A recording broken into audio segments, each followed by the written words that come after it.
Okay, so Power Morphicon is in 2026, and why I personally believe that that is a good thing, because you want to give Hasbro, Playmates Toys, Boom Studios, Digital Eclipse, working on the MMPR, Readers Rewind, enough time to cook us, to cook something good for the fans.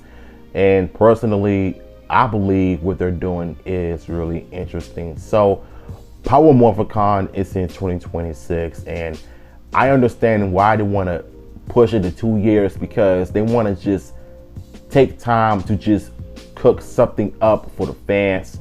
But it might not be 2026, it might just be 2025, depending on what they're working on.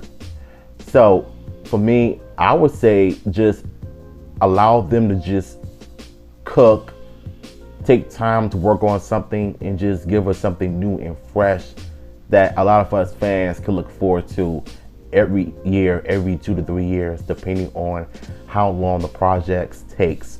So like I said, Power Morphicon is in 2026, and why I believe it's a good idea, because you want to give these people enough time to get everything together, so that way it can just allow the fans to be very excited about, because we're already coming out with the new Boom comics and Power Rangers Readers Rewind game that is coming out this year digitally.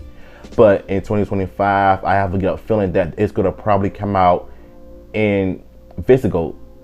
I mean, I don't really mind, because we're almost at the end of 2024.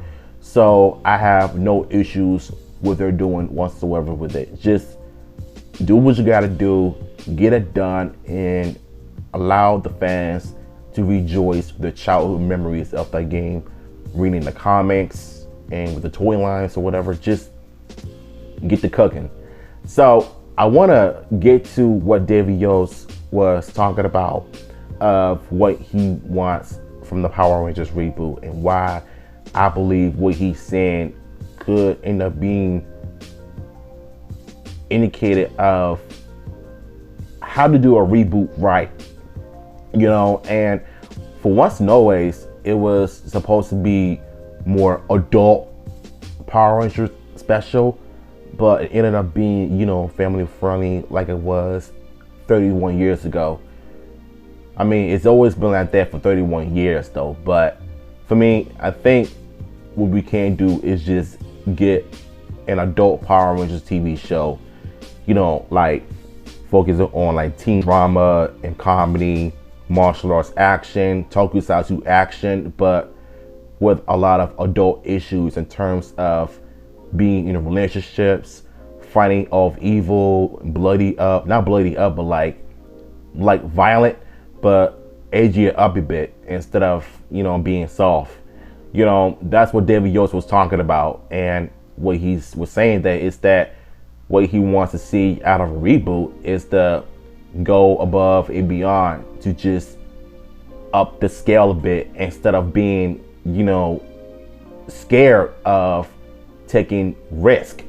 Because whether kids are going to watch it or not, understand that Power Rangers is going to change the way Power Rangers for 31 years. And a lot of us have been wanting that change for years, in terms of storytelling and fight scenes and acting and whatnot. And yet you gotta get your figures and your video games and whatever it is that you love about Power Rangers, they can do it better. So as long as the story and the CGI is good and the fight scenes are really up to par, like what David Yost was saying about wanting an adult version of Power Rangers is the exact same thing of what I'm saying. Like, I want to see some blows to the face. I don't want to see just blows to the body all the time, because that's becoming really, really stale for almost 31 years. Though I appreciated what the original Saban era were doing with the martial arts, but I feel like as time went on, we want to see Power Rangers level up to what we want to see out of them in 2026 and 2027. So at the end of the day, two topics are going to end up talking about Power Morphicon in 2026, and David Yost talking about what he wants in the Power Rangers reboot. So What are your thoughts on this? Let me know in the comments down below.